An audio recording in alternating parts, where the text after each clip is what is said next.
Up next, we are going to be talking about how.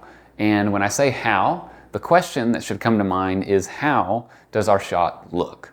Right? We've already determined our subject, we know what we're shooting, but now we need to figure out how to shoot our subject, no matter what it may be. And that's going to refer to something called shot composition. Now, there are a lot of people out there on the internet who can do a really great job at explaining what shot composition is, way better than I can. So there are some videos out there that you can look up. If you want to learn more, I would just encourage you to look up shot composition, click on any of those videos, or even any of the articles that do a great job at explaining these. So since there are people out there who do much better jobs than I could about explaining them, I'm not going to go into too much detail here, but I am going to cover a few techniques that we can use in setting up our shots, kind of going over the basics. So when we are setting up a shot, there are going to be 4 techniques that we are going to employ to get that shot looking how we want it to look. The first of which is called framing. And framing refers to where in the frame, right, or where on screen your subject is placed. And that could look like what this shot looks like right here, front and center, right? I am in the front of the frame. Everything is behind me. There's nothing between me and the camera. And I'm also center in the frame. I'm not over to one side or the other. And that helps to communicate to you that I am front and center and your attention is supposed to be on me, right? On the subject of the frame. And that's a great way to frame your subject if you want your viewer's attention right there. If you want them to be focusing straight in the middle, front and center is a great way to do it. It's a very natural shot, it's very commonly used, and it's very easy to set up. It creates a nice sense of symmetry too. So that's your first type of framing. Now, another type of framing you could use is what's called the rule of thirds, where you place your subject either on the left or the right third of the screen. Take this shot right here, for example.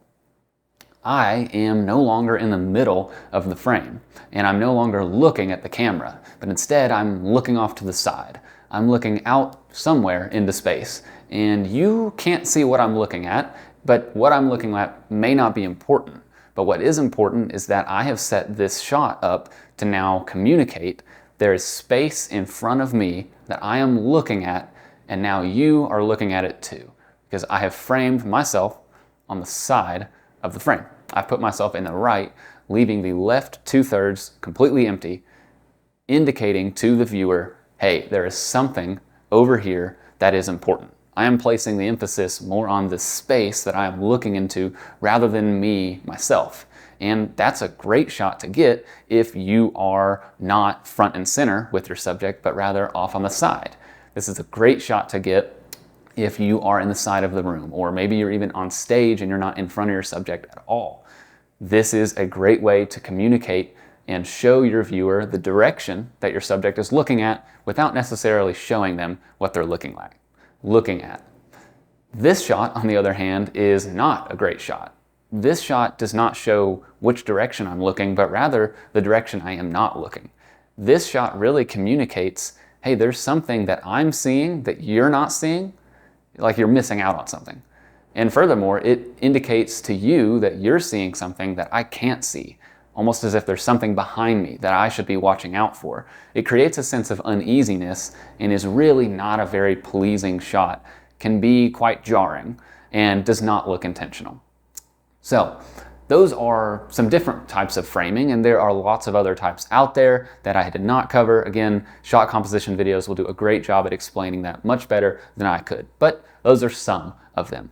You may also frame your subjects rather than horizontally in those side thirds. You could frame your subject vertically in one of the thirds, especially if your subject is not a physical person, but maybe an instrument or some kind of other object. So there are lots of ways you could frame that shot. It does not have to be any of those that I just described, but those are kind of some examples of what framing may be, because we need to be intentional about where we are framing our subject. Up next after framing comes focal length. And unlike the name may seem to imply, focal length has nothing to do with the focus. Your focal length is actually how zoomed in or out your shot is on your camera.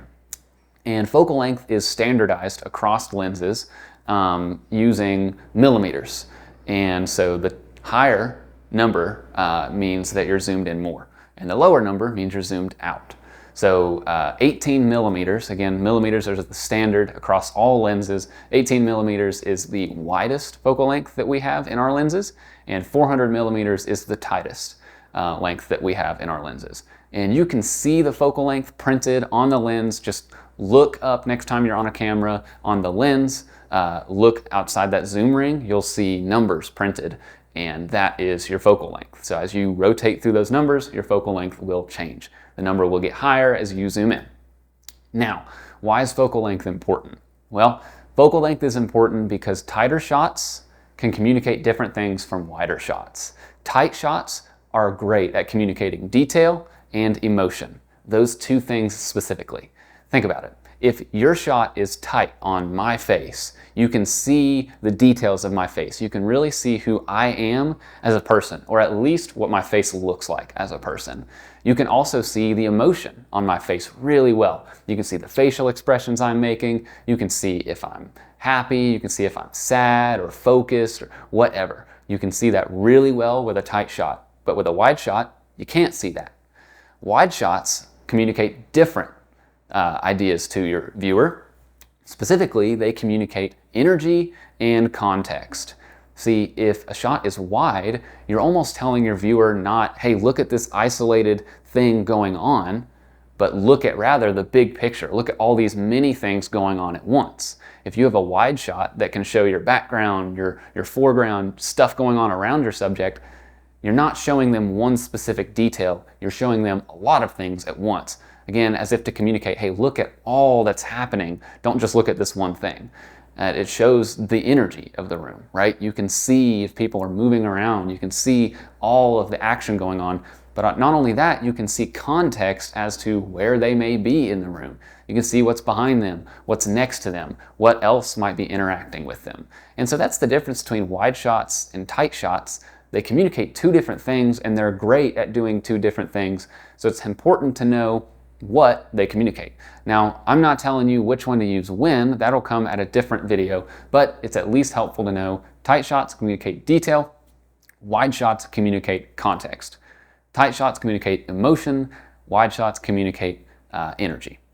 That is going to move us into the next, which is going to be depth. And depth is the third of our 4 techniques. And really, all depth is doing is adding a foreground, middle ground, and background. In this video right here, I've not added a foreground. All I have is a middle ground, which is me, and then a background behind me. But depth helps to give your viewer spatial context, right? This communicates to your viewer where your subject is at in the room, and maybe even where your camera is at in the room, and is especially helpful and effective for people viewing that aren't in the room with us. Right? Somebody in the room may know where the camera is, but by giving them that spatial context, by adding depth, you can communicate to your viewer outside of the room where the camera is and where your subject is. So it's a really great tool to use. This could be something like having hands raised in worship, or even having an instrument in the foreground and your subject in the background, or something like that, depending on, again, where your camera is in the room. So depth is a great tool, and that's going to lead us into our 4th tool, which is movement. So movement is the last of our 4 tools that really helps to indicate energy. If a song is really high energy, high tempo, some faster movement will really help to visually communicate that, and vice versa. Slower movement helps to visually communicate slower tempos. Now, movement is really only going to be used during worship, and that could look like physical camera movements. That could look like panning and tilting. It could look like zooming in and out, maybe a slow push or a slow pull, or it could even look like racking through your focus range, right? It could go from being focused on the drums to being focused on a worship leader, or any kind of focus rack that we could do. So there are lots of ways you can add movement, and movement is not crucial to every single shot, but it is a great tool to help you communicate the energy that's going on in the room. So these 4 things, framing, focal length, depth, and movement, are awesome tools to help you set your shot up. Now, again, the purpose of this video was not to tell you when to use those things.